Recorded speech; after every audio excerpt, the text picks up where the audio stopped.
I think it was a red BMW estate. Been involved in a robbery in Cheshire, and it had just activated one of the ANPR cameras coming into Flint. I said, oh, I've got an hour, I'll go and have a look for that. And Rhys says, oh, I'll come with you, because you've got a habit of getting yourself into trouble. And as we've come along this road that you can sort of see to my left, we've seen the vehicle on the forecourt filling up with petrol. So we pull up in front of it, and there's quite a middle-aged man filling up. A young girl sat in the front passenger seat. And I remember saying to Rhys, there's something not right. We've sort of given each other the look, and then got out the car, walked over. I've gone to the driver, or the man filling up with fuel, and Albie's gone to speak to the passenger. And this person in the back had a hood down to here and a jacket zipped up to here. So all I could literally see is this.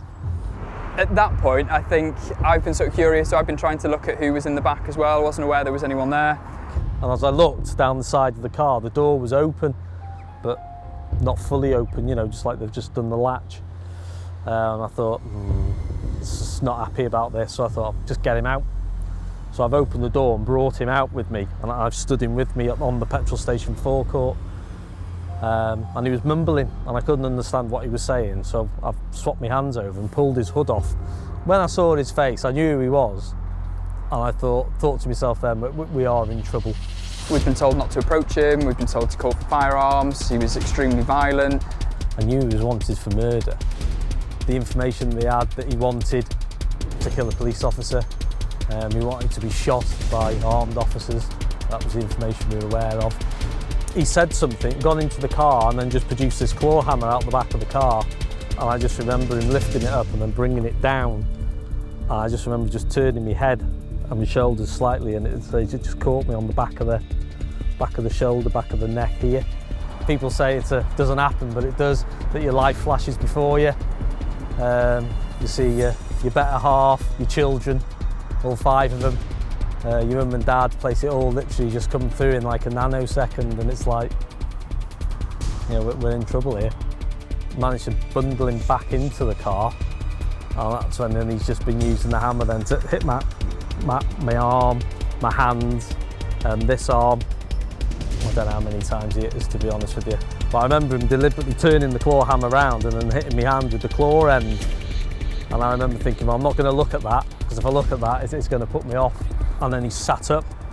So I remember then punching him as hard as I could, and he's fallen back down. I think that's when Rhys has been on the other side of the car. So I've gone in, tried to grab him. He started trying to bite and scratch and literally just hitting and flailing around all over my chest and sort of neck and head. So I've used the well-known technique of wrapping a sleeping bag that was in the car around his head. And that's when he started shouting then, I've got a gun, I'm going to kill you. And he was frantically trying to reach something under the seat. I then grabbed hold of his arm, I think it was his right arm, grabbed hold of his wrist, and I could feel it. It was literally probably a foot under my head, and I've been more or less on top of him. He's just had hold of something, I could feel him clenched, and he was just turning his wrist, literally turning to sort of point at me really, and I just thought, this is it, we're done now. Albie's tasered him a couple of times while I've been holding on to this arm with whatever it was in his hand, and eventually, because of the taser, I think I've managed to get a cuff onto one of the wrists.